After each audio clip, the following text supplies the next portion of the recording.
Hey Hart fans, Butch Hartman here. I am so glad all of you are here with me. Don't forget, hit that subscribe button down below. That helps everything become so much better in the world. I really appreciate it. Okay, one interesting story, at least I think it's interesting, hopefully you will too. It's a cool story about Mr. Crocker. Now everyone knows Mr. Denzel Crocker from the Fairly OddParents, Turner! Timmy's crazy psychotic teacher. He's obsessed with fairies, lives with his mother, voiced by the amazing Carlos L. Izraqui. Character would not be the same without Carlos L. Izraqui. What an amazing genius voice guy he is. That character didn't initially start as a Fairly OddParents character.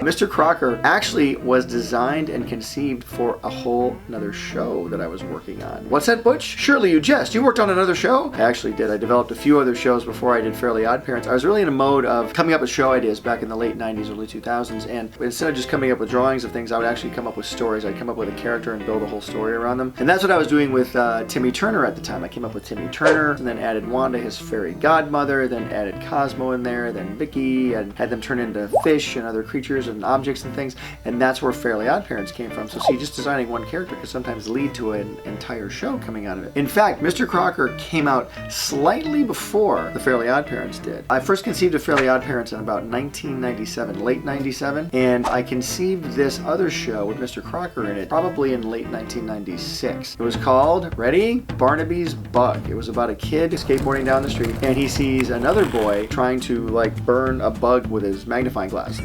This kid's going down the street on his skateboard, and he knocks the kid away who's hurting the bug, and so the bug owes the hero kid his life, and the kid's name is Barnaby, and of course the bug becomes Barnabys Bug. The bug is kind of a New York kind of a bug. Hey kid, look, you saved my life. I'm gonna help you with your life. Obviously your life is pathetic. I'm gonna take care of you, kid. I'm gonna show you the ropes. So the bug decides to help Barnaby have a better life, and so the bug is very street smart, and Barnaby's kind of a naive kid, and so the bug kind of shows Barnaby what kind of awesome life he can have. And Mr. Crocker was Barnaby's teacher at his school, who suspected that Barnaby had this crazy bug and wanted to get a hold of the bug who could talk and think like a human, and wanted to expose Barnaby and his bug for the freaks of nature that they were. Mr. Crocker's always had that within him. No matter what show I had him in, he always wanted to expose a kid and his secret friend, the scientifically unbelievable, the supernatural or whatever, and that's kind of where that came from. Another fun fact alert! The town of Dimsdale wasn't initially designed for Fairly OddParents either.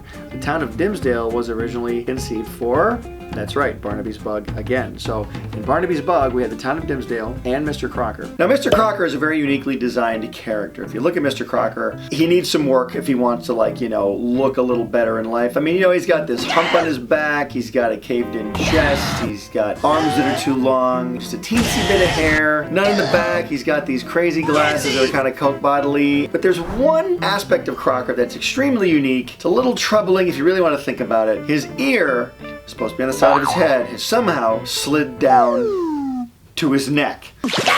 Now in Fairly OddParents, the reason Mr. Crocker's ear is on his neck is because we did an episode called A Secret Origin of Denzel Crocker many years ago, and in that episode we learned, years before Timmy Turner got Cosmo Wanda, Denzel Crocker had them when he was a kid. I don't know how I'd be able to bear it if it weren't for you two. Cosmo and Wanda! But then when he lost Cosmo Wanda at the end of that episode, his hump grew on his back and his hair got shorter and his ear slid down his neck. Now that's the reason in the show. The reason I designed Crocker to look that way was because, drum roll, I just thought it was funny. Well, it's not like I didn't see that coming. So then, oh, hang on. Hello? Howdy! I'm riding this here bull. I don't think I'm gonna be on very long. Okay, partner, how can I help? I want to make a website so I can put the video up. No problem. By using Squarespace, we can make an awesome website for you to upload your video footage lickety-split. It's an all-in-one platform. There's no plugins, no patches, no updates, ever. It's flexible for any kind of website. No fooling. There's certainly no fooling here, Mr. Cowboy.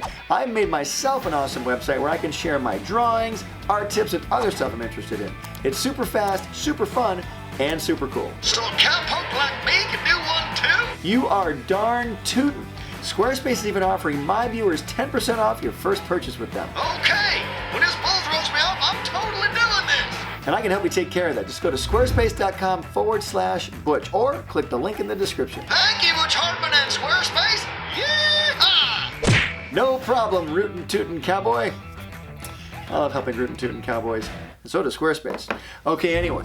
So when I moved the character of Mr. Crocker from Barnabys Bug over to Fairly OddParents, we had to start giving him kind of a backstory. Because that's when you really create a very rich character. A character with a history. A character who has some character, basically. Not only was he a teacher, but he was a failed teacher. Does he have a wife? Does he have kids? No, he lives with his mom. That's, we thought that was pretty funny. He's always obsessed with Timmy's fairies. Because why? Because he had fairies of his own as a kid. You always respond to the characters first. I can point to a million movies out there that look fantastic, but the characters might not be the greatest, and so you don't remember that movie as much. But even low-budget movies with great characters in them, people really respond to them well. Don't lose good characters just because the idea itself doesn't move forward. There might be elements in the idea you can pick out of there and put in your brand new idea. And you might be wondering how I came up with the name for Mr. Crocker. There was a movie years ago starring Bill Murray before Ghostbusters. He did a movie called Stripes about him going in the army. Can't go! All the plants are gonna die!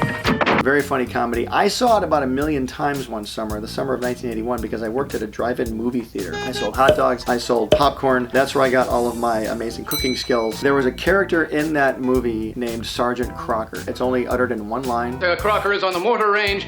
And for some reason that name stuck in my head, so the day I was drawing this crazy teacher, the name Crocker came pouring out. I don't know why. I thought it was a funny name. At the time, I had no idea I was doing an iconic character that would live on for the next 20 years. I was just coming up with a crazy teacher. Moved him over to Fairly OddParents, and the rest is history. So sometimes names like Dimsdale or characters like Mr. Crocker can live on, even if they don't live on in the original concept that you think of. That other show, Barnabys Bug, I just might do that as a show eventually. You never know. That's my story of how Mr. Crocker came to be in the Fairly OddParents. What do you guys think of that? Let me know down in the comment section below. And as always, don't forget, art gives you power. Use it wisely.